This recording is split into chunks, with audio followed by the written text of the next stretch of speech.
Today's presenters are advocating innovations in data. Their objectives focus on the safety and well-being of the world's population. So I'm pleased to introduce Marsali Hancock, who is CEO of the EP3 Foundation. It's a neutral nonprofit that unlocks data silos, allowing access to data that's needed while protecting the sensitive personal health information and confidentiality. She's also a commissioner for the Global Information Infrastructure Commission and has worked with the Federal Trade Commission on some guidelines for COPA Safe Harbor.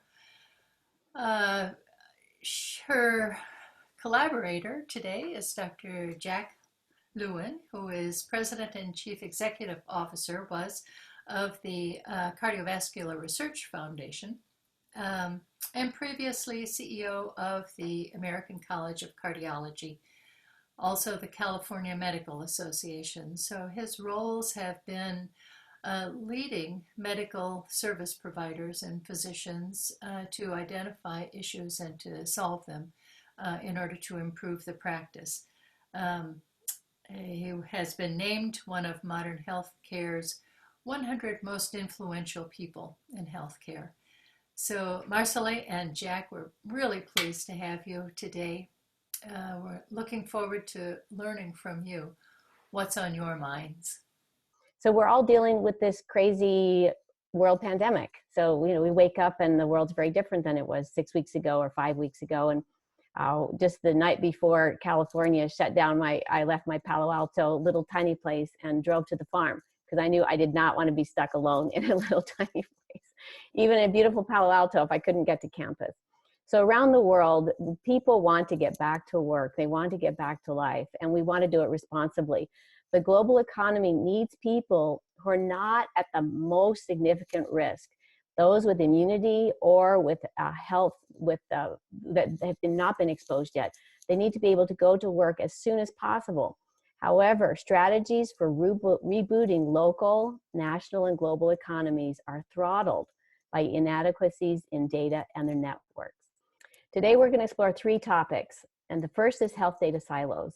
And we'll find out the shocking truth that testing is not the biggest challenge.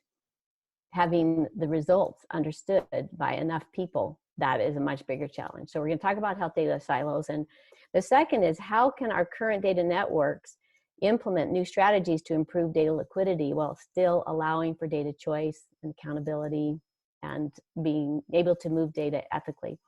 Then the third topic we'll cover is that the whole world, Zoom has become how children at school are using, how they're accessing their teacher, and we have all launched ourselves into virtual communities in a way unprecedented. So not ever have we had so many people leap into the digital space for really critical work as we have now. So how can these communities, including our own homes, where we're working and trying to navigate children at the same time, doing homeschool on the same devices that we need for work in the same space, how can we communicate and collaborate while also improving cybersecurity and safety?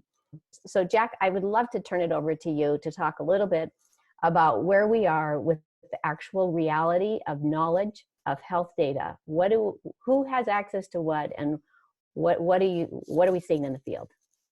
Thank you very much. It's a pleasure to be here today, and this is a great topic for us. So we're at a place now where we've got an opportunity. Maybe the COVID epidemic is the impetus for us to jump beyond the ability to bring information together so that we can track people's health and well-being, and do it in a way that doesn't violate their privacy, and that is accurate enough to authenticate people so well that we never make mistakes about whose data is whose. And this is all part of what the necessity we have of moving in this direction. I believe that we're at a place where we have the technology. Part of the reason we don't share the information is that there are proprietary concerns that companies have, that they don't want their data somehow lost in cyberspace in a way that it becomes revealed or exposed or is used in a way that isn't appropriate. That's part of it. part of the issue is really around privacy and authentication, knowing that we're talking about the patient we think we're talking about. Oftentimes we're not with our current data systems. It's so easy to make mistakes in these regards. And also just the sense about having no control over the health data out there on the part of the individual or the institution that's responsible for it, or the physician that's responsible for it. These problems are entirely surmountable. So I think this is a good time to talk about the paper that we've written. It's called the COVID-19 Health Threat Data Network, a plan to safely reboot. So for us at this moment in the US, it's Reboot America, but it's really what do we need to be able to reboot the economy. So our question number 2 is how can current data networks implement new data strategies to improve data liquidity while also improving data choice, control, and accountability? So I'll repeat it. So we have existing data systems. Stanford Health has theirs. There's, every hospital system around the world, they have their own. How can we help them, or how can they implement new data strategies that allow for this liquidity and allow for choice and control and accountability? And this is where we have to look at the future, and we have to say what is already existing and possible within cloud computing that allows us to share data attributes with provenance rather than having to share all information on a patient or an individual. And when you look at, I was just so surprised when I was listening in on these calls saying, well, I could get these, 10 million tests at this location within 2 days if I know, whatever. But the real issue is the data networks. And it just was such a slap in my face of, it's time for us to work out a way to be able to confidentially and privacy preserving share data through our cloud, and under our own control. And it absolutely can be done, and it requires some new creative approaches. I was in DC during, I think it was the bird flu, when HHS Secretary Leavitt created the first war room for the CDC. So if you go into that room, there's a war room. And if you can imagine, data comes from various public health communities like a straw in a specific format on a specific platform, and they all come with different requirements. So what you have is this 18-month, sometimes 2-year delay by the time the information that would help improve a patient's life, it takes that long to get population and public health data back to the healthcare providers. And so this delay means that nobody's really motivated to be looking forward and saying, what can I do with my data, and do I have even resources? In the public sector, the public health communities, they do not have big bucks. They're tax revenue supported.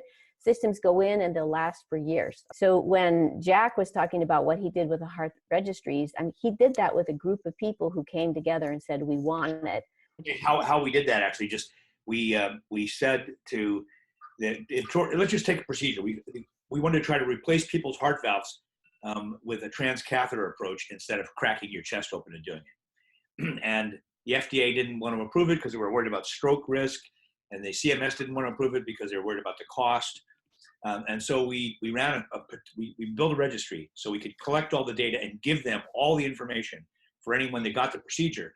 But then I got CMS to say that the hospital would not be paid for their procedure if they didn't share the data. Wait, say that again, because it's a policy. The hospital was not to be paid if they didn't share the data. So we were able to capture 100% of the data in the country around that procedure.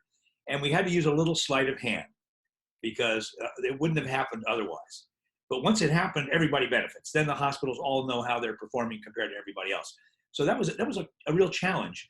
And sometimes you have to do something a little bit. It's policy driven. You got to put some incentives in there or disincentives to make it happen, because it doesn't just automatically happen. And in this third section where we're talking about the entire world's move to virtual communities, how can we communicate, collaborate, and create online? And how can we do it in a way that actually improves our mental health and wellness and our economic rather than tax?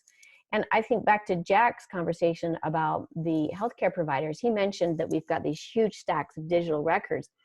And if I remember correctly, the leading cause for doctors leaving the field is this burnout that they're fighting with their health records, their electronic health records. Because when you see the doctor and they're typing and they're trying to fill in, they're missing the opportunity that comes with that rewarding eye-to-eye, face-to-face. The patient misses it, the doctor misses it.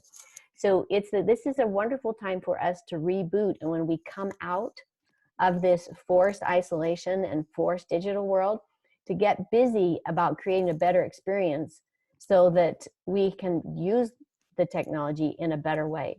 As Marsali well knows, trust is key in terms of information sharing. People have to trust the sources. They have to trust that the methods will protect the technology, will protect the privacy. So trust is important. And what EP3 Foundation does is bring all those entities that are part of the accreditation of data and of the use of data together to talk about how to best design a system that inculcates that trust for that country, for the people in Morocco that were wondering about whether the kids we could accelerate the online education.